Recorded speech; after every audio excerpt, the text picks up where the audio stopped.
Hello बच्चों, let's see this question. Find the derivative of the functions with respect to x sine under root x.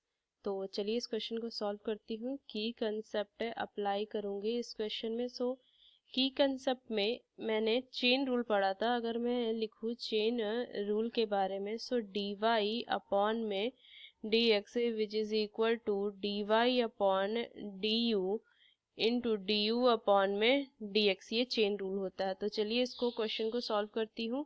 So d upon d x अगर मैं लिखूँ sign under root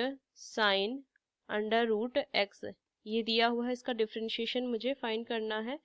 so d upon d x is equal to, देखिए इसको लिख सकती हूँ sine cos a under root sine under root x, ये लिखेंगे, into d upon d x under root sine under root x, ये लिखूंगी मैं. सो देखो सबसे पहले मैं क्या करूंगी, डिफ्रेंशिएशन इसका फाइंड करूंगी. इसका मैं डिफ्रेंशिएशन फाइंड करूंगी. सो डी अपॉन में d x under root sine under root x, ये चीज़ है. सो चलिए इसको सॉल्व करती हूँ. So cos under root x upon में two under root sine under root x into two under root x, ये आएगा. सो इसको अगर मैं सॉल्व करूँ, so cos under root x, ये टू फोर हो जाएगा, फोर अंडर रूट एक्स बाहर, एंड ये under root sine under root x, ये मैं लिख सकती हूँ. फर्दर सॉल्व कीजिए. ये तो मैंने इसको सॉल्व कर लिया.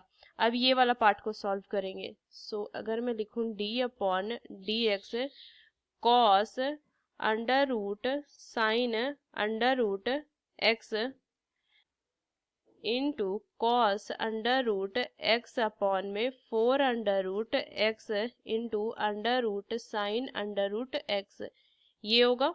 ये लिखेंगे, ये मैंने सॉल्व किया इसको, और ये जो पहले मैंने सॉल्व किया डिफरेंशिएट किया था उसकी वैल्यू ये रही. तो ये मैं यहाँ से लिख दूंगी. So d equal to one में d x is equal to क्या आ जाएगा, एलसीएम लीजिए, four under root x into under root sine under root x, ये लिख सकती हूँ मैं.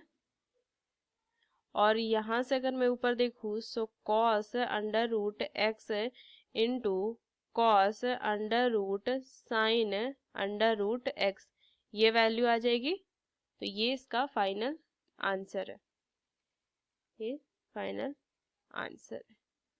So using these key concept we solve this question. Hope you understood it well. Best of luck. Thank you.